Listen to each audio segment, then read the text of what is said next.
શ્રી સ્વામિનારાયણ ભગવાનની જય, અક્ષર પુરુષોત્તમ મહારાજની જય, ગુણાતીતાનંદ સ્વામી મહારાજની જય, ભગતજી મહારાજની જય, શાસ્ત્રીજી મહારાજની જય, યોગીજી મહારાજની જય, પ્રમુખ સ્વામી મહારાજની જય, મહંત સ્વામી મહારાજની જય, સુરત અક્ષરધામ મહોત્સવની જય, પ્રમુખ વર્ણી અમૃત મહોત્સવની જય. પરબ્રહ્મ ભગવાન શ્રી સ્વામિનારાયણ આ ધરાતલ ઉપર અવતરિત થયા. એમણે ઘણું બધું પ્રદાન કર્યું. એમાંનું એક ખૂબ જ વિશેષ પ્રદાન, જે યાવત ચંદ્ર દિવાકરો આ પૃથ્વી પર રહેશે, એ છે એમની આ પરાવાણીનો ગ્રંથ વચનામૃત. અમુક પ્રદાન જે ફિઝિકલ હોય, એની આવરદા હોય, અમુક ટાઈમે નષ્ટ થઈ જાય, રિનોવેટ કરવા પડે, પુનઃનિર્મિત કરવા પડે. પણ આ જે જ્ઞાનની વાતો છે ને, એ ઇટરનલ હોય છે. જ્યાં સુધી પૃથ્વી પર રહેશે, જ્યાં સુધી પૃથ્વીનું તળ રહેશે, ત્યાં સુધી એમણે જે આ અલૌકિક જ્ઞાન આપ્યું છે એ પૃથ્વી પર રહેવાનું છે. અને શ્રીજી મહારાજે સકલ શાસ્ત્રના સાર રૂપ વાત કરી છે. પાછી જ્યારે નીલકંઠ વર્ણી વેશે લોજની અંદર તેઓનું આગમન થયું, 18 વર્ષની આવરદા છે. પણ પ્રતિભા કેવી હશે! તો મુક્તાનંદ સ્વામી નીલકંઠ વર્ણીનું જે વર્ણન લખે છે, એમના તપની વાત કરે છે, એમના કૃશ શરીરની વાત કરે છે, એમના તેજની વાત કરે છે. તેના તપના તેજને માહી અમારું તપ ગયું ઢંકાઈ, જેમ દિનકર આગળ દીવો તે પાસે ત્યાગ અમારો એવો. મુક્તાનંદ સ્વામી વર્ષોથી સાધના કરનાર આદર્શ સાધક છે. અને એ નીલકંઠ વર્ણીને જોઈને એવું અનુભવે છે કે જાણે દિનકર પાસે દીવો મૂક્યો હોય અને દીવો કેવો ક્ષોભીલો લાગે. એમાં નીલકંઠ વર્ણીના તપનું તેજ એવું છે કે અમારા તપ એવા ઢંકાઈ ગયા જાણે સૂર્યના પ્રકાશમાં દીવડાના પ્રકાશ ઢંકાઈ જાય. એક 18 વર્ષના કિશોર માટે મુક્તાનંદ સ્વામી આવું લખે છે. પણ સાથે સાથે એમની જ્ઞાનવાણી કેવી છે તો લખે છે મુક્તાનંદ સ્વામી, કેણે થાતો નથી નિરધાર, જાણું પામ્યા છે શાસ્ત્રોનો પાર, પૂછે છે પ્રશ્ન અલપ કાંઈ, તેમાં પંડિત રહે છે મૂંઝાઈ. મુક્તાનંદ સ્વામી લખે છે કે જાણે શાસ્ત્રોનો પાર પામીને આવ્યા હોય ને એવું લાગે છે. કેણે થાતો નથી નિર્ધાર, હું નક્કી નથી કરી શકતો કે આ કેટલું મહાન વ્યક્તિત્વ હશે. બાકી 18 વર્ષની ઉંમરે શાસ્ત્રોનું જ્ઞાન, અને આવું શાસ્ત્રનું જ્ઞાન કે એક અલ્પ પ્રશ્ન પૂછે અને શાસ્ત્રોના પારને પામીને બેઠા હોય એવા મોટા મોટા પંડિતો પણ મૂંઝવણમાં આવી જાય કે આનો જવાબ શું આપવો. સભામાં હિ વાદે પ્રતિવાદે, બોલે છે પોતે શાસ્ત્ર મર્યાદે, ત્યારે પંડિતના તર્ક સર્વ, થાય બંધને ન રહે ગર્વ. સભામાં જ્યારે વાદ પ્રતિવાદ થતા ત્યારે તેઓ શાસ્ત્ર મર્યાદે વાત કરે છે. કોઈ પણ પોતાનું વચન મૂકે છે એ શાસ્ત્ર પ્રમાણે મૂકે છે. અને શાસ્ત્રનું પ્રમાણ સર્વોચ્ચ પ્રમાણ માને છે બધા વિદ્વાનો. તો જ્યારે પ્રમાણ આવી ગયું ને ત્યારે બધાએ કાન પકડવા પડે. ના, વાત સાચી, શાસ્ત્રએ કહ્યું, શબ્દ પ્રમાણ. તો ત્યારે પંડિતના તર્ક સર્વ, થાય બંધન ન રહે ગર્વ. તો બધા પંડિતો પણ એમની પાસે ગર્વહીન થઈને જતા. તેવું અદ્ભુત શ્રીજી મહારાજનું વ્યક્તિત્વ છે, જે મુક્તાનંદ સ્વામી એમના પત્રની અંદર આલેખ્યું. આખા વચનામૃતમાં શ્રીજી મહારાજના એક જ્ઞાનનો આપણને અનુભવ થાય છે. એમાંનું એક વચનામૃત, એનો એક અંશ આજે આપણે સમજવા પ્રયત્ન કરવાના છીએ. વચનામૃત છે વરતાલનું 19મું. સ્વામિનારાયણ હરે વચનામૃત વરતાલ પ્રકરણનું 19મું, ભક્ત થાવાનું અવિવેકનું. ટાઇટલ જ છે ભક્ત થાવાનું. ભક્ત કેવી રીતે બનાય. સાધારણ રીતે ભક્તની બાહ્ય ઓળખાણ કેવી હોય છે? આપણે વેશને આધારે ભક્તપણું નક્કી કરતા હોઈએ છીએ. કોઈના ગળામાં કંઠી જોઈએ, કોઈના ભાલમાં તિલક ચાંદલો જોઈએ, હાથમાં માળા ફેરવતા હોય, આપણે નક્કી કરી દઈએ કે આ ભક્ત છે. પરિવેશને આધારે, પણ એ તો બાહ્ય ચિહ્ન છે, ભૌતિક વસ્તુ છે. ભક્તપણું આંતરિક છે. કોઈ વ્યક્તિ ડ્રામાની અંદર ભક્ત બન્યો હોય, એકચ્યુઅલમાં ભક્ત ના હોય, પણ ડ્રામાની અંદર ભક્ત બન્યો હોય તો એણે પણ તિલક ચાંદલો કર્યો હોય, એને પણ ગળામાં કંઠી પહેરી હોય, એ પણ હાથમાં માળા લઈને ફરતો હોય, એ પણ કદાચ ભગવાનનું નામ લેતો હોય, પણ એ માને છે? ના, માનતો નથી. એ તો એક્ટર છે, એ કલાકાર છે. તો એને ભક્ત કહેવાય? ભક્તનો વેશ છે, ભક્ત નથી. ઘણીવાર ભક્તનો વેશ લોકો સ્વાર્થ માટે પણ ધારણ કરતા હોય છે. મહંત સ્વામી મહારાજ એક પ્રસંગ ઘણી વખત કહેતા, પહેલા દાદરની અંદર જૂનું અક્ષર ભુવન હતું, સાધારણ લાકડાના સિંહાસનની અંદર પટ્ટ પ્રતિમાઓ પધરાવેલું એ મંદિર અત્યારે પણ છે, પ્રાસાદિક મંદિર ત્યાં આગળ. તો એક વખત સાંજના સમયે 4 વાગ્યા પછી એક વ્યક્તિ ત્યાં આગળ ભગવાનના સિંહાસનની સામે વિરાજમાન થઈને એકાગ્ર ચિત્તે ધ્યાન કરતા હતા. અડધો કલાક ધ્યાન કર્યું, એકદમ ટટ્ટાર બેસીને, આંખો બંધ કરીને, સ્થિરપણે બેસેલો માણસ. અને મહંત સ્વામી મહારાજ આમ તો સર્વજ્ઞ પુરુષ, પણ નરનાટક પ્રભાવિત થઈ ગયા. પણ ત્યાં એક ભક્ત હતા જે બધી આ બાબતોમાં એક્સપર્ટ હતા. એમણે મહંત સ્વામી મહારાજને કહ્યું, બહુ પ્રભાવિત થવા જેવું નથી, આ તો ચોર છે.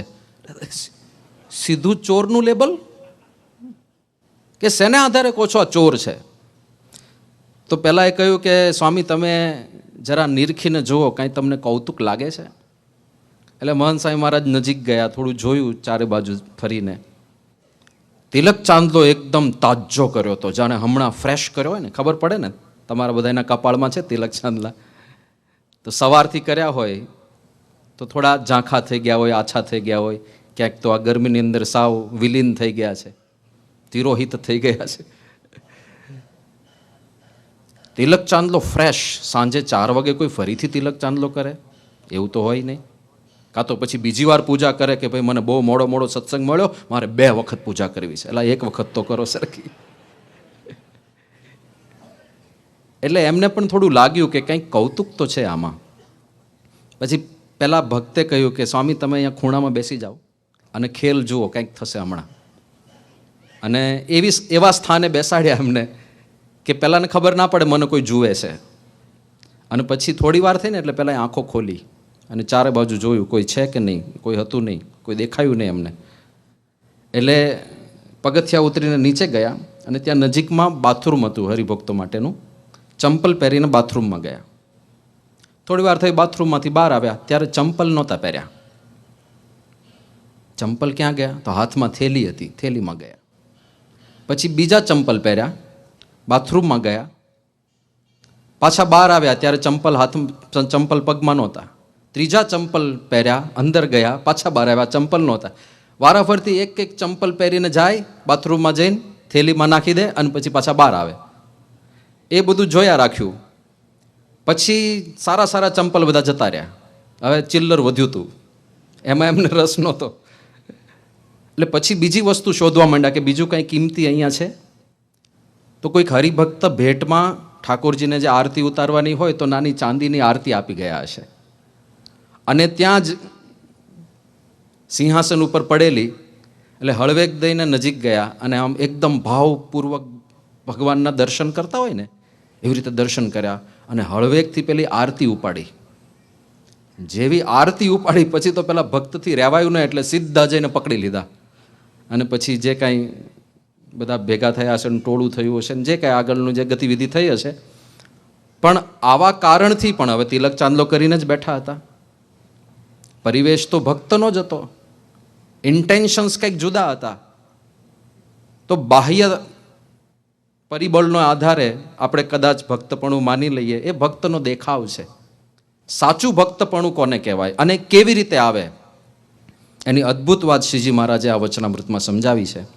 સ્વામિનારાયણ હરે સંવત 1882 મહાસુદી બીજને દિવસ શ્રીજી મહારાજ સાંજને સમયે શ્રી વરતાલ મધ્યે શ્રી લક્ષ્મીનારાયણના મંદિરમાં ઉગમણી કોરની રૂપ ચોકી ઉપર ગાદી તકિયા નંખાવીને વિરાજમાન હતા ને સર્વ શ્વેત વસ્ત્ર ધારણ કર્યા હતા અને પોતાના મુખારવિંદની આગળ મુનિ તથા દેશ દેશના હરિભક્તની સભા ભરાઈને બેઠી હતી.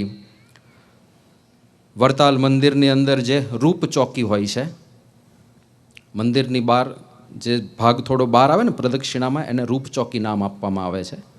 તમે સારંગપુર મંદિરમાં શાસ્ત્રીમાની બેઠક પાછળ છે જોયું હોય તો, એ જે ભાગ બહાર નીકળે છે ને એને રૂપ ચોકી કહેતા હોય છે. તો રૂપ ચોકી ઉપર ગાદી તકિયા નંખાવીને શ્રીજી મહારાજ વિરાજમાન છે અને સંતો ભક્તો સામે બેઠા છે. ને પછી ઠાકોરજીની સંધ્યા આરતી થઈ રહી ત્યારે શ્રીજી મહારાજ બોલ્યા છે. સંધ્યા આરતી પછી વાત શરૂ થાય છે, એટલે અત્યારનો જે સમય છે આવો જ કંઈક સમય હશે. સાંભળો, ભગવાનની વાર્તા કરીએ છીએ જે આ જીવને જ્યારે ભરતખંડને વિશે મનુષ્ય દેહ આવે છે ત્યારે ભગવાનના અવતાર કાં ભગવાનના સાધુ એ જરૂર પૃથ્વી ઉપર વિચરતા હોય. પહેલાં તો શ્રીજી મહારાજે એક અદ્ભુત વરદાન આપી દીધું કે આ જીવને જ્યારે ભરતખંડને વિશે મનુષ્ય જન્મ આવશે ત્યારે ભગવાનના અવતાર કાં ભગવાનના સાધુ એ જરૂર પૃથ્વી પર વિચરતા હોય. આ એટલું અદ્ભુત વરદાન છે, આવું પહેલાં નથી. નિરંતર પ્રાકટ્ય હોય, કાં તો પરમાત્માનું કાં પરમાત્માના સાચા સંતનું અખંડ પ્રાકટ્ય પૃથ્વી પર હોય. આવી વાત શ્રીજી મહારાજ લઈને આવ્યા છે. આ પણ એમનું પ્રદાન છે. અને પરબ્રહ્મ પરમાત્મા જ્યારે અવની પર આવે ત્યારે કંઈક નવા સિદ્ધાંતો પણ લઈને આવે કે હવે અખંડ પ્રાકટ્ય રાખવું છે. આજ પછી આ ધરતીને ક્યારેય ભગવાન કે ભગવાનના સંતનો વિયોગ નથી થવાનો. હવે પછી આ પૃથ્વી ક્યારેય સૌભાગ્યહીન નથી થવાની. કાં તો ભગવાનના અવતાર કાં ભગવાનના સાચા સંત, એનો નિરંતર સંબંધ રહેશે.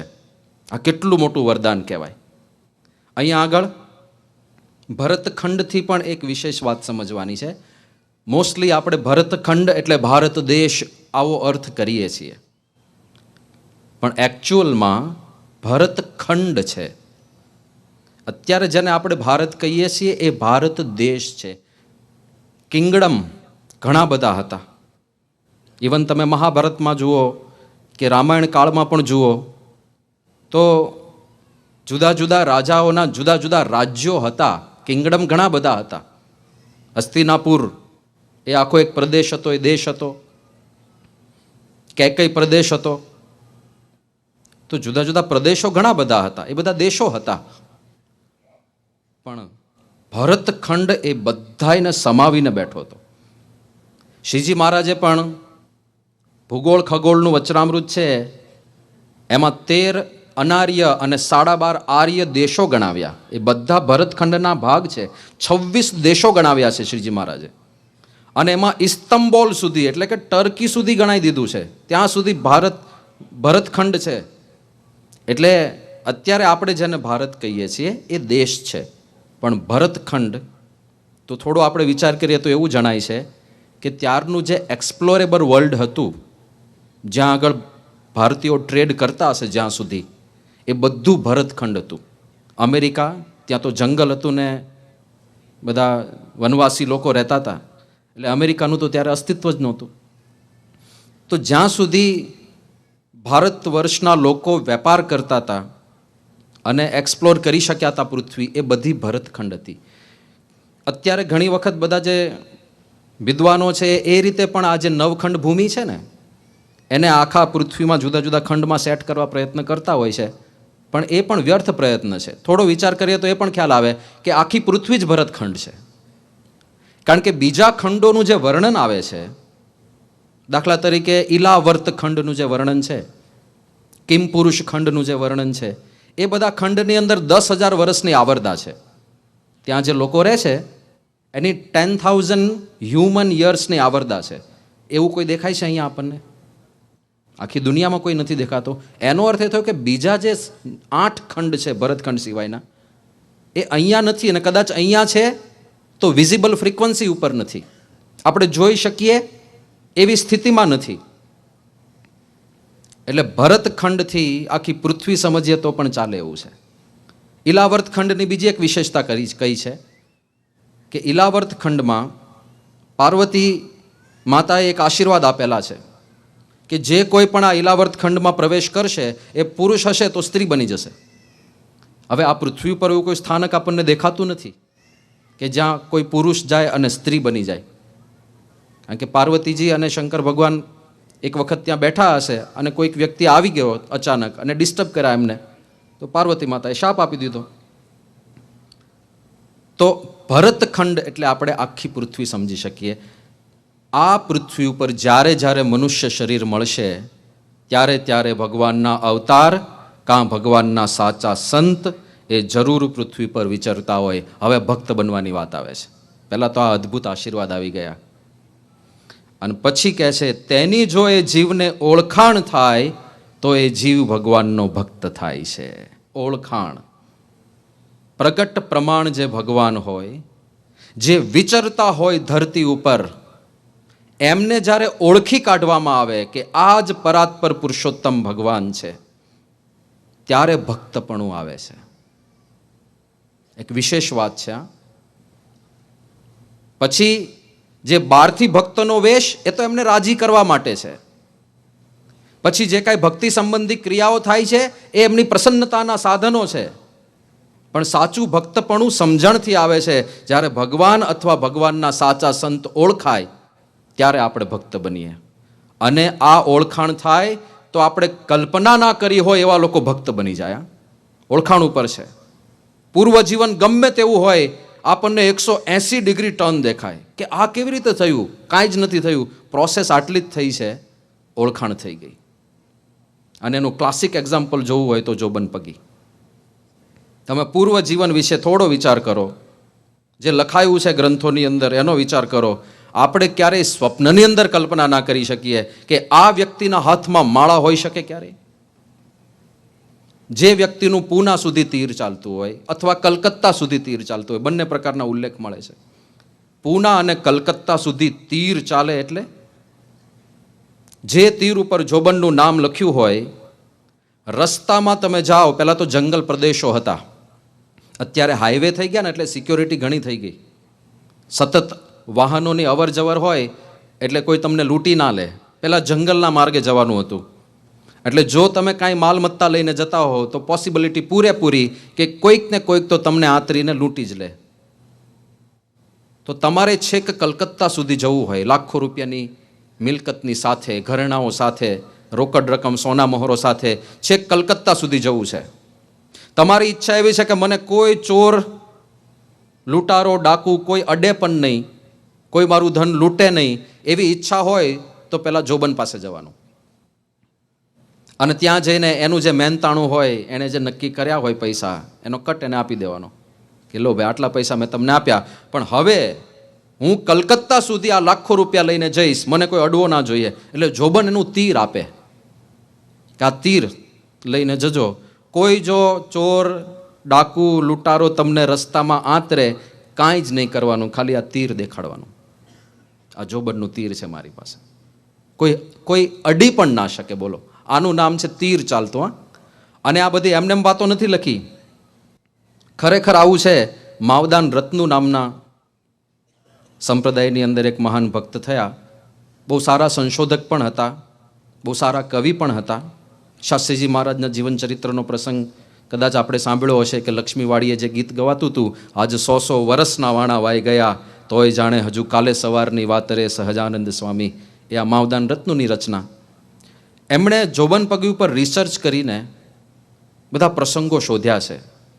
તો એક વખત એ લુણાવાડા ગયા હતા અને ત્યાંના દરબાર ગઢની અંદર જ્યારે એ ગયા તો ત્યાં એક બારવટીયો એમને મળ્યો. ઠાકોર અમરાજી એનું નામ હતું. અને હવે તો એણે બારવટું છોડી દીધું હતું અને રાજાના રાજ્યમાં જ કોઈક કાર્યભાર સંભાળતા હતા. પણ એમણે જ્યારે આ માવદાન રત્નુને જોયા, એમના કપાળમાં તિલક ચાંદલો જોયો, એટલે આ ઠાકોર અમરાજી સામેથી માવદાનભાઈ પાસે આવ્યા અને એમણે કહ્યું કે તમે સ્વામિનારાયણના સત્સંગી છો? કે હા. તો કે તમે મારા ઘરે આવશો? કે શું કામ છે? કે મારે તમને એક વસ્તુ દેખાડવી છે. એટલે માવદાન રત્નુ ગયા એમના ઘરે. એમના ઘરે લઈ ગયા. ભગવાનનું જે ઘર મંદિર હતું એ ઘર મંદિર પાસે લઈ ગયા અને ત્યાં જઈને એક વાત કરી કે તમારા સંપ્રદાયમાં જોબન પગીની વાત થાય છે, તમે સાંભળી હશે. માવદાનભાઈ કે સાંભળી છે નહીં, હું એના પર સંશોધન કરું છું. તો કે જોબન પગીના તીરની જે વાત આવે છે ને, એ તીર મારી પાસે પડ્યું છે. ઓરિજિનલ જોબન પગીનું તીર અમે સાચવી રાખ્યું છે. અને પછી એમના ઘર મંદિરમાંથી એમણે તીર કાઢીને દેખાડ્યું. એમણે લખ્યું છે વર્ણન કે ત્રિશૂળ આકારનું તીર હતું, એટલે 3 પાંખિયા હતા એમાં આગળને ભાગમાં, અને એના પર રૂપાનું પતરું જડેલું હતું, અને એના પર એમ્બોઝિંગ કરીને લખેલું હતું જોબન ભાયા વડતાલા. 3 પાંખ ઉપર જોબન ભાયા વડતાલા, જોબન ભાયા વડતાલા, જોબન ભાયા વડતાલા એવું લખેલું તીર, કે આ ઓરિજિનલ જોબનનું તીર જેની તમે વાતો સાંભળો છો. તો કે તમારે ત્યાં ક્યાંથી? કે અમે એના વંશમાં આવીએ છીએ. તો કે ઘર મંદિરમાં કેમ રાખ્યું છે? કે અમે પહેલા એ જ કરતા હતા, અને આને અમે શુકનિયાળ માનતા હતા. એટલે કદાચ ક્યારેય ચોરી લૂંટફાટ કરવા જઈએ, ક્યાંય ધાડ પાડવા જઈએ, તો આ તીરના દર્શન કરીને અમે જતા હતા. એટલે અમે ઘર મંદિરમાં રાખી મૂક્યું હતું. પણ હવે તો એ બધું છોડી દીધું છે અમે. પણ આ બધી સાચી વાતો છે, આ કલ્પનાઓ નથી, આ વાર્તાઓ નથી, આ ઇતિહાસ છે. એટલે આવો મહાલૂંટારો જોબન પગી, હા, જેના માટે વહીવંચાઓમાં શું લખાયું? પહેલાંના સમયમાં વહીવંચા બારોટો રહેતા, અને જ્યારે કુળની અંદર કોઈ નવા બાળકનો જન્મ થાય ત્યારે વહી વાંચવા માટે આવે, એટલે વહી વંચા કહેવાતા. વહી એટલે એના કુળમાં જે મહાન મહાન લોકો થઈ ગયા એની વાતો કરે. એટલે પહેલાંને ગૌરવ જાગે, નાનપણથી એવા સંસ્કાર પડે કે હું એક આવા ઉજ્જવળ કુળની અંદર જન્મ્યો છું. તો એમાં પરાક્રમી લોકોના પરાક્રમો પણ લખ્યા હોય. જોબન પગી માટે જે બધી વસ્તુઓ લખાઈ છે એવા બધા વહીવંચાઓ પણ એમને મળ્યા, કે જોબન તું જગ જાણીતો અને ભાયાનો ભળવીર. આ પ્રકારના બધા છંદ છપાઈ પણ જોબન માટે લખાયેલા એ પણ પ્રાપ્ત થયા છે. પણ એની ક્રૂરતા કેવી હશે, એની નિર્દયતા કેવી હશે, તો વિખ્યાત સાહિત્યકાર ઝવેરચંદ મેઘાણી એમણે જોબન ઉપર અધ્યયન કરીને ટૂંકમાં એનો પરિચય લખ્યો છે, કે માણસ જેવા માણસને ધારિયાની ધારે મારીને એના ટુકડે ટુકડા કરીને આગમાં બેપતા બનાવી દેવા એ જોબનને મન રીંગણા બાફવા બરોબર હતું. સૌથી સહેલું કોઈ શાક હોય ને તો રીંગણા, કારણ કે એમાં તમારે કુકરમાં કંઈક બાફવું હોય તો પાણી લાવવું પડે, વાસણ લાવવા પડે. રીંગણા ભઠ્ઠામાં નાખી દો, સીધા બફાઈ જાય. અને જેટલી સાહજિકતાથી માણસ રીંગણા બાફે, એટલી સાહજિકતાથી માણસને મારીને એના ટુકડા કરીને એના શરીરના અંગોને બાફનારા માણસ. પહેલાંના જૂનો જે ગુજરાતી કોર્સ હતો એ બહુ જૂનો, ત્યારે 4થા ધોરણની પુસ્તિકામાં જોબનનો એક પરિચય આવતો, ત્યાં પણ છપાયેલો હતો. એમાં એવું લખ્યું હતું કે જોબન પગી કાળનો એ કાળ હતો, એના કૃત્યો રાક્ષસ જેવા. માણસ મારવો અને જીભડું ચીરવું એ બંને જોબનને મન સમાન હતું.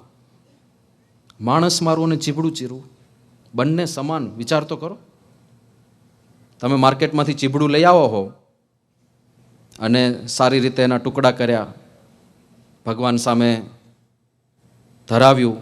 હજુ તો ભગવાન નક્કી કરતા હોય કે આમાંથી કઈ ચીર લઉં, ત્યાં તો આપણે થાળ ખેંચી લીધો હોય, એટલી ઉતાવળ હોય છે આપણને. તો જ્યારે ચીભડાના ટુકડા કરતા હોઈએ આપણે, ત્યારે વિચાર આવે, ચીભડાનું હું વિચારવાનું લેશ માત્ર નહીં, એક નિર્જીવ વસ્તુ છે એવું સમજીને આપણે કાપતા હોય. બસ જોબન પગી માણસ મારવો અને જીભડું ચીરવું એ બંને એના માટે સમાન હતું. દયાનો છાંટો નહીં, એક વિચાર પણ ના આવે કોઈને મારતા પહેલા. આ ક્યારે થાય? માણસ બહુ અનુભવી થઈ જાય ને ત્યારે થયા. બહુ બધાને મારી નાખ્યા હોય ને, એવું કહે છે કે અંદર ઘંટડી વાગે. જ્યારે તમે પાપ કરો, જ્યારે કોઈ અયોગ્ય કર્મ કરો, ત્યારે ઘંટડી વાગે, મિસકોલ આવે ભગવાનનો કે ભાઈ આ નથી કરવાનું. પણ શરૂઆતમાં જ આવે. એકવાર તમે ફોન ના ઉપાડો, 2 વાર ના ઉપાડો, 50 વાર ના ઉપાડો, પછી મિસકોલ આવતા બંધ થઈ જાય કે ઉપાડતો જ નથી, હું કામ કરું. એમ કોઈ વ્યક્તિ 1 વાર પાપ કરે, 2 વાર પાપ કરે, 3 વાર પાપ કરે, શરૂઆતમાં એને પસ્તાવો થાય, ખેદ જેવું લાગે, એવું લાગે કોઈ કંઈ ખોટું કરી રહ્યો છું. પણ જ્યારે રીઢો થઈ જાય ને, પછી એને એવું લાગે પણ નહીં કે હું કંઈ ખોટું કરી રહ્યો છું, હું આજ્ઞાનો લોપ કરી રહ્યો છું, આ સત્પુરુષને નથી ગમતું, એવો વિચાર પણ ના આવે એને. આવું થતું હોય ને. તો જોબન પગીને લેશ માત્ર વિચાર નહોતો આવતો, આ પાપ બધા કરતો હતો, ક્યારેય પસ્તાવાની વાત નહીં. આ પ્રકારનું એનું વ્યક્તિત્વ હતું. ગાયકવાડની તિજોરી 2 વખત લૂંટી. હવે આ તો બહુ ભયંકર કહેવાય. આટલો મોટો રાજા જેની હાક વાગતી હોય, આટલું મોટું સામ્રાજ્ય જેને સ્થાપિત કરેલું હોય, જ્યાં હજારો સૈનિકો હોય, એવા રાજાની તિજોરી લૂંટવાની હિંમત કરી. અને ગાયકવાડે પણ એ વખતે ઇનામ બહાર પાડ્યું હતું કે જે જોબન પગીને પકડે એને 50,000 રૂપિયાનું ઇનામ, 50,000 એ વખતના 50,000, જ્યારે 10 રૂપિયામાં 1 તોલો સોનું મળતું હતું. 10 રૂપિયામાં 1 તોલો સોનું એટલે કેટલું સોનું થયું? 50,000 રૂપિયા એટલે 50 કિલો સોનું થયું. 50 કિલો સોનું અત્યારની દ્રષ્ટિએ કેટલો ભાવ થાય ખબર છે? સોનાના ભાવ શું છે? લાખે પહોંચી ગયું. એટલે 50 કિલો એટલે 500,000 ગ્રામ થયા ને. ટૂંકમાં 50 કરોડ થાય. મારે ગણિત તમને નથી આવશે. 50 કરોડ રૂપિયાનું ઇનામ છે જોબનને પકડવા ઉપર, વર્તમાન પરિસ્થિતિના સાપેક્ષમાં જોઈએ તો. આટલું મોટું ઇનામ છે, છતાંય કોઈ એને પકડવા માટે હિંમત નથી કરતું. કારણ કે એમનેમ કંઈ ધાક કલકત્તા સુધી વાગતી હોય. પણ જે વ્યક્તિની કલકત્તા સુધી ધાક હોય તો એણે કેટલા બધા લોકોને માર્યા હશે. હવે 50,000નું ઇનામ હતું, છતાં પણ કેમ આ લોકો પકડી નહોતા શકતા? કારણ કે જોબન પગી પાસે આખી સેના હતી, ભીલોની સેના. વડતાલની આજુબાજુ જે જંગલ પ્રદેશ હતો એમાં બધા એના ભીલોની સેના ચારે બાજુ વ્યાપેલી હતી, વનવાસી લોકો. અને બધા જોબન એ બધાને પાલન પોષણ કરે અને સામે આ લોકો જોબનને મદદ કરે. હવે બધા ભીલોની વાત તો જવા દઈએ. એક વ્યક્તિનું વર્ણન મળે છે, રૂડિયો રખડું એનું નામ. ફઈબાએ નામ તો રૂડાભાઈ પાડ્યું હશે. ઘણીવાર લક્ષણને આધારે ઉપનામ પડતા હોય છે. મારે બોલવા નથી, કારણ કે કોઈકને કોઈકના હશે પાછા. કોકનું જોખમ એવું નામ પડી જતું હોય, કોકનું ફિરકી એવું નામ પડી જતું હોય, પડતા હોય. રૂડિયો રખડું, કારણ કે રખડવાનું જ કામ. વડતાલની આજુબાજુ જે જંગલ પ્રદેશ એમાં રખડ્યા કરે. પણ કેવો હતો તેનું વર્ણન મળે છે કે એનો આકાર માણસ જેવો હતો ને એટલે માણસ કહેવાય, બાકી માણસનું એક પણ લક્ષણ નહીં. જંગલમાં ફરતો હોય ત્યારે ક્યારેય કપડાં પહેરે નહીં, કારણ કે પશુઓ કપડાં ના પહેરે, પશુવત જીવન. વસ્તીમાં આવે ત્યારે નાની લંગોટ પહેરે, બાકી જંગલમાં ફરતો હોય બધી ઋતુમાં, શિયાળો, ઉનાળો, ચોમાસું, ગમે તેટલી ઠંડી હોય તો પણ કપડાં નહીં પહેરવાના. પશુની જેવું જીવન. પગમાં ક્યારેય જોડા નહીં પહેરવાના, ચંપલ નહીં પહેરવાના, ઉઘાડા પગે ફર્યા રાખવાનું. અને રખડવાનું પ્રમાણ એટલું બધું હતું તો એવું કહેવાય છે કે એના પગની ચામડી એટલી જાડી થઈ ગઈ હતી રખડી રખડીને કે બાવળની શૂળ પણ અંદર પેસી ના શકે, એ પણ કડડ દઈને તૂટી જાય. જે વર્ણન ગુણાતીતાનંદ સ્વામીનું મળે છે ને કે ચરણ તમારા એવા કીધા કડકડ બોલે કાંટા. એમણે વિચરણ કરીને એવા ચરણ કરી નાખ્યા હતા, આણે રખડી રખડીને કરી નાખ્યા. અને રખડવાનું કેમ? કારણ કે જંગલમાં રખડતો હોય, કોઈ જાન જતી હોય, કોઈ સંઘ જતો હોય, એને લાગે કે માલમત્તા છે આ લોકો પાસે, તો જોબનને સમાચાર પહોંચાડવાના. પછી નિર્દય કેવો પાછો, આ રૂડિયા રખડુની વાત કરીએ છીએ તો 2000થી વધારે પક્ષીઓને મારીને ખાઈ ગયો હશે. પશુઓ તો કેટલા બધા. ભૂખ લાગે સસલું મારીને ખાઈ લીધું, ભૂખ લાગે કબૂતર મારીને ખાઈ લીધું. જીવતા સાપને પકડે, એનું મોઢું અને પૂંછડું કાપી નાખે અને આઈસ્ક્રીમનો ટ્રાઇકોન ખાતો હોય ને એવી રીતે આખે આખો ખાઈ જાય, કાચે કાચો. ટ્રાઇકોનનું દ્રષ્ટાંત એટલા માટે આપ્યું કે આપણે આખે આખો બોડી સાથે ખાઈ જતા હોય છે ને, આખે આખો સાપ ખાઈ જાય. અને પાછો નિશાનબાજ કેવો, શબ્દવેધી હતો. શબ્દવેધી કોને કહેવાય? કે ઘોર અંધારું હોય, કશું જ દેખાતું ના હોય, અને એ અંધકારની અંદર ચકલી બોલે કોઈ ખૂણામાંથી, દેખાતું કશું જ નથી, પણ ચકલીના અવાજને આધારે બાણ છોડે ને તો ચકલીને વીંધી નાખે. એને શબ્દવેધી કહેવાય. આ શબ્દવેધી હતો. એટલી બાણની પ્રેક્ટિસ કરેલી માણસે. હવે આવો એક માણસ હતો જોબનનો, એણે પોતાએ કેટલાયને મારી નાખ્યા છે. આવા લોકોની આખી સેના હતી. એટલે જો કોઈ એને પકડવા માટે પ્રયત્ન કરે તો આ સેના જોબન સુધી પહોંચવા જ ના દે. અને સામે પક્ષે ગાયકવાડ સરકારનો વિચાર કરીએ તો ત્યાં કંઈ કાયર માણસો થોડા હતા. એવું વર્ણન મળે છે કે ગાયકવાડની સેનામાં એકા બહાદુરો હતા. એકા બહાદુર કોને કહેવામાં આવે? એકલો વ્યક્તિ લડાઈની અંદર 100 જણને પરાસ્ત કરે એને એકા બહાદુર કહેવાય. એક વ્યક્તિ 100 જણને. રીતસર એના ફિલ્ડની અંદર ટેસ્ટ થતા કોઈ વ્યક્તિ ક્લેમ કરે કે હું એકા બહાદુર છું તો એની સાથે 100 જણને લડાવવામાં આવે અને એકલો જો 100 જણને હરાવે તો એને એકા બહાદુરનો ખિતાબ આપવામાં આવે. એવા એકા બહાદુરો હતા ગાયકવાડની સેનામાં. એમાંનું એકનું નામ મળે છે શિવરામ ગારદી. આપણા શાસ્ત્રોમાં નામ એટલા માટે છે કારણ કે શ્રીજી મહારાજને મળેલા અને મહારાજ પ્રત્યે એમને સદભાવ પણ ખૂબ હતો. પણ આ શિવરામ ગારદી એ ગાયકવાડના સુબા હતા. એમના માટે એવું લખાયું છે કે શિવરામ ગારદી 2 માસ ને 4 દી, બેઠા બેઠા 12 દી અને ઉઠતા ઉઠતા 8 દી. નથી સમજાયું, મને ખબર છે, સમજાવું છું. શિવરામ ગારદી સુબા તરીકે એનું ઉત્તરદાયિત્વ શું હોય કે જે ખંડિયા રાજાઓ હોય ને એની પાસેથી વાર્ષિક ખંડણી ઉઘરાવવાની.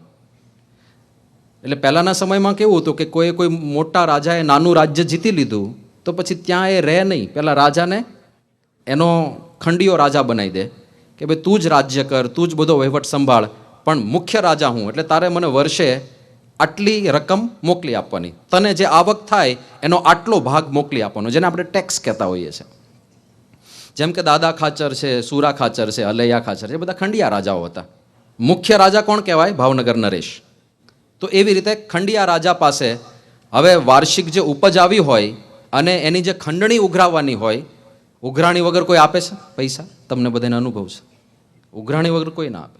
ઉઘરાણી કરવા જવું પડે. તો આ સુબાઓને જવાબદારી સોંપી હોય ઉઘરાણી કરવાની.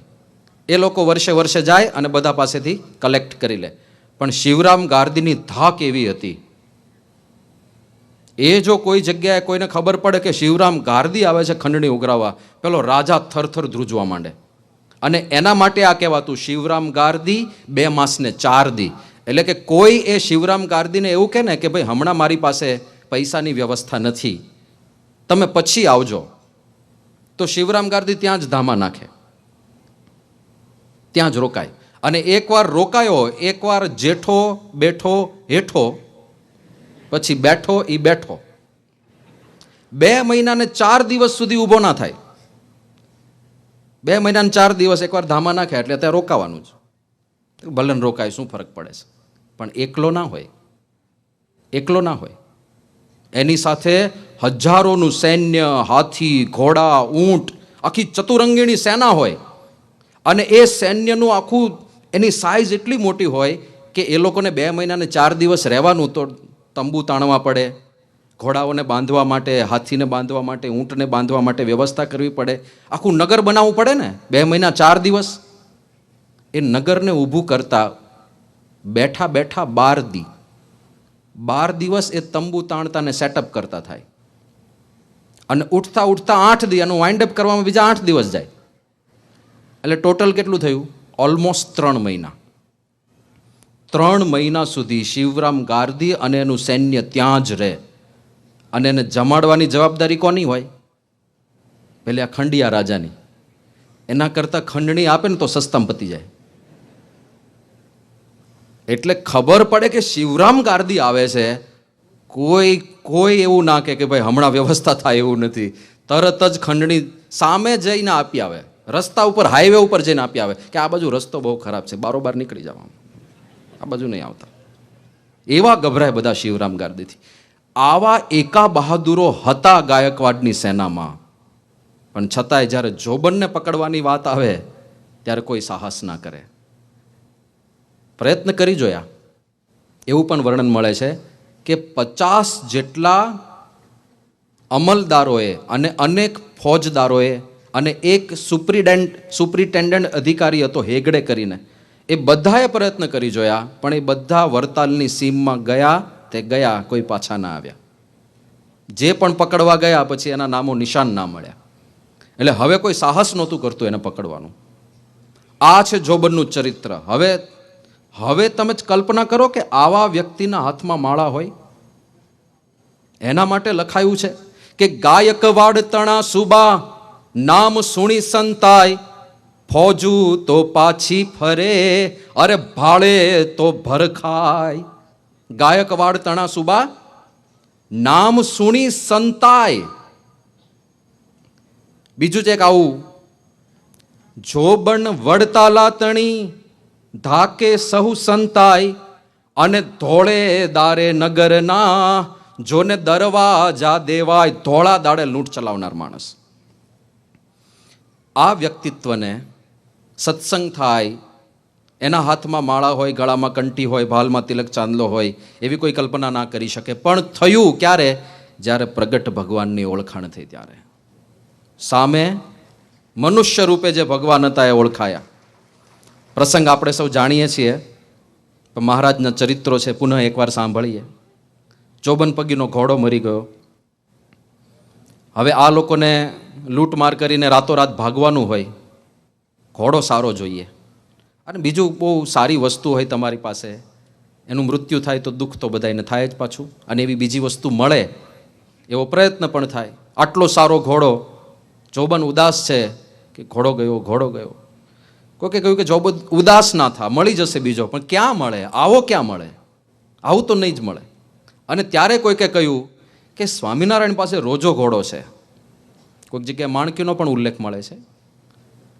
પણ કે આ રોજો ઘોડો એવું પાંખાળું જનાવર છે, આવો પાણીદાર ઘોડો કોઈએ જોયો નહીં હોય. ખૂબ વખાણ એના સાંભળવા મળે છે.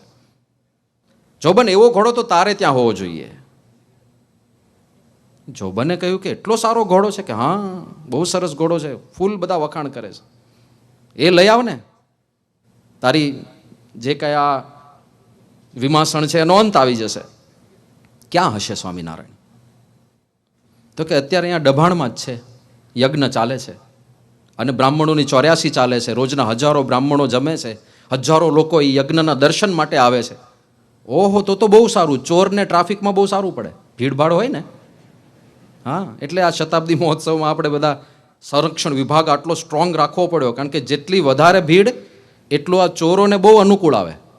આજકાલ બધા પ્રસંગો બહુ બને છે. લગ્નની અંદર પેલા વરરાજાને એમ થાય કે આ ભાઈ કન્યા પક્ષ તરફથી હશે, કન્યાવાળાને એવું થાય કે આ તો અણવર જ છે, વરરાજાની આજુબાજુ જ આંટા મારે છે, વ્યવસ્થિત સૂટેડ બૂટેડ થઈને ફરતો હોય. અને જેવો ચાન્સ મળે ને, કંઈક હાર લઈને જતો રહે, કંઈક બેગ લઈને જતો રહે, પાછું કેમેરામાં દેખાય કે આ ગયો, જો આ ગયો ગયો ગયો ગયો ગયો ને ગયો, પછી હાથમાં ના આવે ભાઈ. તો ભીડભાડમાં સારું, એ લોકોને બહુ સારું પડે.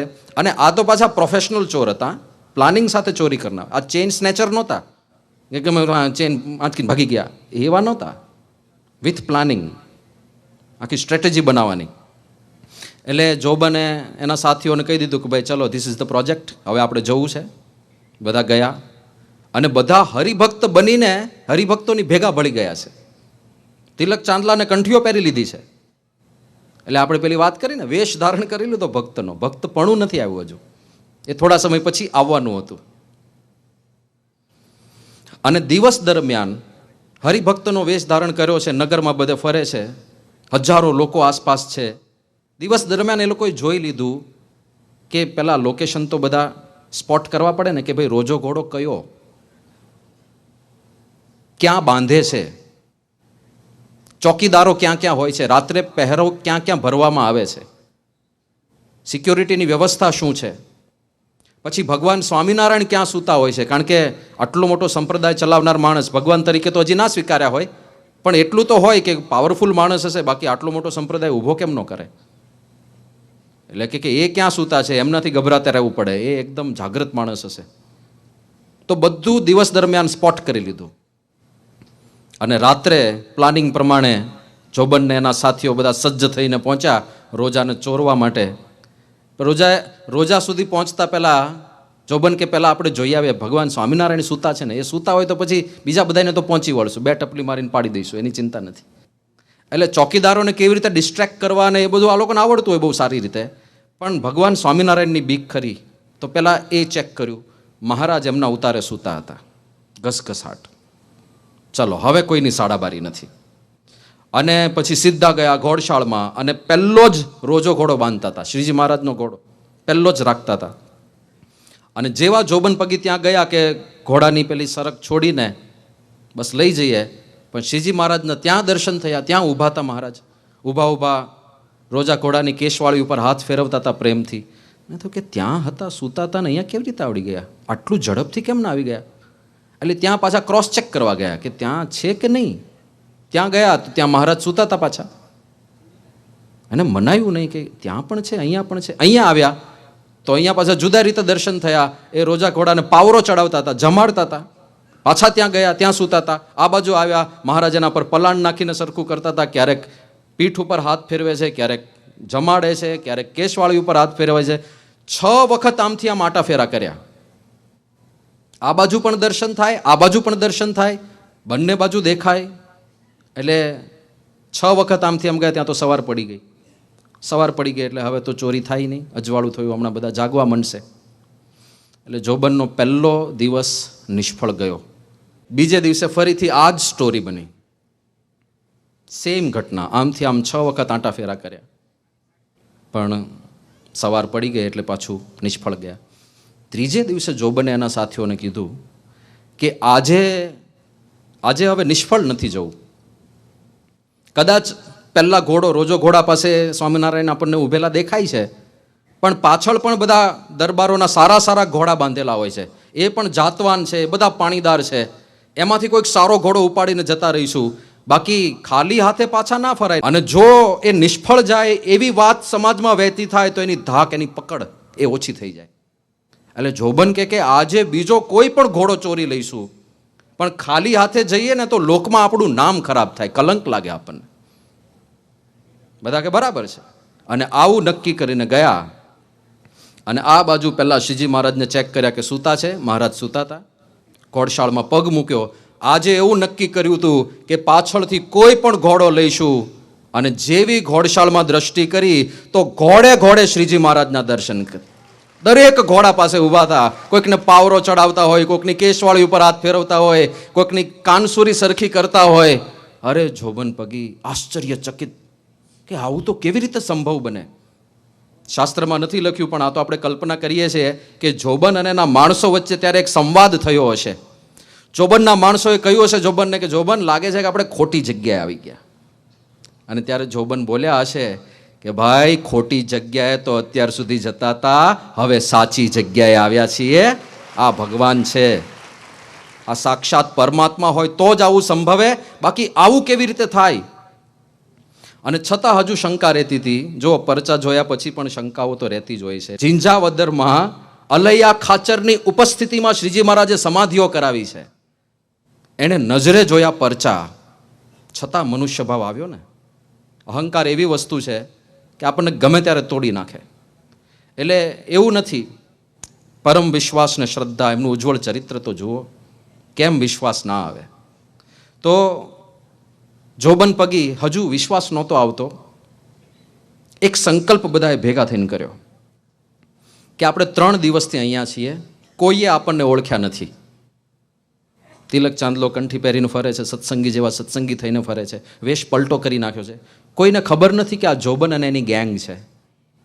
કે કોઈને ખબર નથી, કોઈ આપણને ઓળખતું નથી. અને ભગવાન હોય ને તો સર્વજ્ઞ હોય. કાલે સવારે સભા ભરીને બેઠા હોય અને ત્યારે આપણે ચૂપકીદીથી પાછળ જઈને બેસી જઈશું. જો ખરેખર ભગવાન હોય તો આપણને ઓળખીને આપણું નામ આપી દે. આવો સંકલ્પ કર્યો બધાએ ભેગા થઈને. અને બીજે દિવસે સભા ભરાઈને બેઠી હતી, શ્રીજી મહારાજ કથા કરતા હતા. અને જોબન પગી હળવેક દઈને પાછળથી બેસવા ગયા. હજુ બેસવાની તૈયારી કરે છે ત્યાં તો શ્રીજી મહારાજ કથા કરતા કરતા બોલ્યા, અરે જોબન પગી, આગળ આવો, આગળ આવો, આગળ બેસો. ત્યાં પાછળ કેમ બેસો છો? અને જેવું આ કહ્યું, જોબનને હવે તો પાક્કું થઈ ગયું કે ભાઈ હવે કાંઈ ક્રોસ ચેક કરવું નથી આપણે, હવે ઇનફ એવિડન્સ છે આપણી પાસે. અને મહારાજ પાસે ગયા. હવે ઓળખાણ થઈ. જો આ પ્રોસેસ ચાલુ થઈ ગઈ, ઓળખાણ થઈ ગઈ કે આ ભગવાન છે. કોઈએ ઉપદેશ આપ્યો નથી. પહેલું કામ જોબન શું કરે છે? શ્રીજી મહારાજ પાસે ગયા અને તલવાર એમના ચરણોમાં મૂકી કે મહારાજ, આ તલવારથી હજારો નિર્દોષોના મસ્તક વઢાયા છે, પણ હવે ભગવાન મળી ગયા. હવે આ તલવાર હું તમને સમર્પિત કરું છું. આજ પછી અમે ક્યારેય હિંસા નહીં કરીએ, અમે કાયમ માટે પાપ છોડી દઈએ છીએ. ભક્તપણું ચાલુ થઈ જાય ઓટોમેટિક. એકવાર ભગવાન ઓળખાયા પછી કહેવું ના પડે કે ભાઈ હવે પૂજા તો શરૂ કરો, રવિ સભા તો તમે ભરો છો પણ પૂજા ક્યારે આવશે, કહેવું ના પડે. રુચિ છે ભગવાનની, પૂજા ચાલુ થઈ જાય. કહેવું ના પડે કે ભાઈ 20-20 વર્ષથી સત્સંગ કરો છો, હવે તો હિંમત કેળવો તિલક ચાંદલો કરવાની, ના કહેવું પડે. હિંમત આવી જ જાય. ભગવાન ઓળખાયા છે ને, તો ઓળખાણની આ મજા છે. આપણે એ જ ભગવાનના સાનિધ્યમાં છીએ. ભગવાનના અવતાર કાં ભગવાનના સાધુ એ જરૂર પૃથ્વી પર વિચરતા હોય, એ જ શ્રીજી મહારાજ મહંત સ્વામી મહારાજ રૂપે છે. પણ જો યથાર્થ ઓળખાય ને, સારંગપુરની અંદર મહંત સ્વામી મહારાજ ઝરૂખે દર્શન આપવા માટે પધાર્યા હતા. સામે બધા કાર્યકરો વિરાજમાન હતા અને પ્રશ્નોત્તરી ચાલતી હતી. એમાં પ્રશ્ન એવો પૂછાયો કે બાપા, મુક્તાનંદ સ્વામીને જ્યારે શ્રીજી મહારાજનું સ્વરૂપ ઓળખાયું ત્યારે એમણે કીર્તન લખ્યું કે ભ્રમણા ભાંગી રેહો મારી, મારી ભ્રમણા હવે ભાંગી ગઈ. હું નીલકંઠ વર્ણીને કોઈ મહાન સંત તરીકે જોતો હતો, પણ આ તો સાક્ષાત પરાત્પર પુરુષોત્તમ ભગવાન છે. મારી ભ્રમણા ભાંગી ગઈ. અને આરતી રચી છે ને, જય સદગુરુ સ્વામી, પુરુષોત્તમ પ્રગટનું જે દર્શન કરશે, કાળ કર્મથી છૂટી કુટુંબ સહિત તરશે. અને આ આરતી રચાય ત્યારે શ્રીજી મહારાજની ઉંમર 21 વર્ષની છે. કેવું વ્યક્તિત્વ હશે! તો મુક્તાનંદ સ્વામીની જેમ ભ્રમણા ભાંગી ગઈ, એમના મનમાં ભ્રમણાઓ હશે કંઈક. સ્વામી, અમારા મનમાં કઈ ભ્રમણાઓ બાકી રહી જાય છે? અને ત્યારે મહંત સ્વામી મહારાજ એવું બોલ્યા હતા કે હજુ સાધારણ સંત ઘણીવાર સમજી બેસીએ છીએ, આ સાક્ષાત શ્રીજી મહારાજ છે એવું જ્યારે સમજાય. અને પછી આગળ વાર્તાલાપ ચાલ્યો ત્યારે સ્વામી એવું બોલ્યા કે જેમ હું તમને જોઉં છું ને તમે મને જુઓ છો, એમ સાક્ષાત ભગવાન બેઠા હોય એવું દેખાય, એવી પ્રતીતિ આવે ત્યારે સમજવાનું કે હવે ભ્રમણાઓ ભાંગી છે. અને જો એ થાય ને, તો માણસને ઝાલી રાખવા પડે. એટલો આનંદ થાય, ક્યાં પરાત્પર પુરુષોત્તમ ભગવાન. સ્વામી બાપા એક વખત એવું બોલ્યા હતા, સ્વામી કે આપણે બોલીએ છીએ પણ કશું સમજતા નથી. આપણે આકાશમાં જોઈએ રાત્રે, અનંત તારાઓ દેખાય છે. આ એક બ્રહ્માંડની વાત છે. કેટલું વિશાળ છે! તો સૂરજથી સૌથી નજીકનો જે તારો છે ને, જેને પ્રોક્સિમા એવું નામ આપવામાં આવ્યું છે, પ્રોક્સિમા સેન્ટાઉરી, એ સૂરજથી 40 લાખ કરોડ કિલોમીટર દૂર છે. આપણને જે નજીક નજીક તારાઓ દેખાય છે રાત્રે, ઝુમખાઓ, તારા ઉપર તારા તણા ઝૂમી રહ્યા જે ઝુમખા, એ બે તારાઓ વચ્ચેનું ડિસ્ટન્સ આટલું બધું છે. સૂરજથી નજીકતમ તારો એ 40 લાખ કરોડ કિલોમીટર દૂર છે. હવે અહીંથી ત્યાં જવું હોય તો ફાસ્ટેસ્ટ સ્પેસ ક્રાફ્ટ જે માણસ શોધી શક્યો છે એ 4,66,592 કિલોમીટર પર અવર ચાલે છે. એ સ્પેસ ક્રાફ્ટમાં બેસીને આપણે સૂરજથી પ્રોક્સિમા સુધી જવું હોય તો કેટલો ટાઈમ લાગે ખબર છે? 9,768 વર્ષ લાગે. આ તો ખાલી 2 તારાઓની વાત છે. આવા અગણિત તારાઓ આ જ બ્રહ્માંડમાં આપણને દેખાય છે. બ્રહ્માંડોની ગણતી નથી, જીવોની ગણતી નથી. નાની નાની બાબતોમાં આપણે ઘણીવાર ફરિયાદો કરતા હોઈએ છીએ, ભગવાને આટલું કેમ ઠીક ના કર્યું, આટલું કેમ ઠીક ના કર્યું. અરે બધું ઠીક જ કરે છે, આપણને સમજાતું નથી એટલે અયોગ્ય લાગે છે. અને એ અક્ષર બ્રહ્મથી અનંત ગણા પર એ પુરુષોત્તમ ભગવાન છે. એ ભગવાન મુખો મુખ મળવા કેટલી મોટી વાત કહેવાય. તો પ્રાર્થના કરીએ ખાસ મહંત સ્વામી મહારાજને, એમની કૃપાથી જ થાય એવું છે. આપણે તો આપણી રીતે આજ્ઞા પાળવા માટે પૂરતો પ્રયત્ન કરીએ છીએ, ભૂલ કરીએ છીએ, પાછી ક્ષમા માગીએ છીએ, પ્રાયશ્ચિત પણ કરીએ છીએ. પણ પ્રાર્થના એમ કે ભગવાન થકી જ ભગવાન ઓળખાય. મહારાજે વચનામૃતમાં કહી દીધું, એ જ આપણને એમનું સ્વરૂપ ઓળખાવી શકશે. જ્યારે કૃપા કરશે ત્યારે ઓળખાશે. તો આજ ખાસ એમના ચરણોમાં પ્રાર્થના કરીએ કે આપ અમને મળ્યા તો છો, પણ યથાર્થ આપની ઓળખાણ અમને થાય અને ક્યારેય આપનામાં મનુષ્ય ભાવ ના આવે એવી ખાસ અમને સદબુદ્ધિ આપજો. એ જ મહંત સ્વામી મહારાજ ભગવાન સ્વામિનારાયણના ચરણોમાં પ્રાર્થના કરીએ. શ્રી સ્વામિનારાયણ ભગવાનની જય. આવી પ્રેરણાદાયી કથાના નિયમિત શ્રવણ માટે આ વિડીયોને લાઈક કરો અને ચેનલને સબસ્ક્રાઇબ કરો. અને ખાસ આ કથાને આપના જેવા અન્ય મુમુક્ષુ સાથે શેર કરીને આંગળી ચિંધ્યાનું પુણ્ય મેળવો. જય સ્વામિનારાયણ.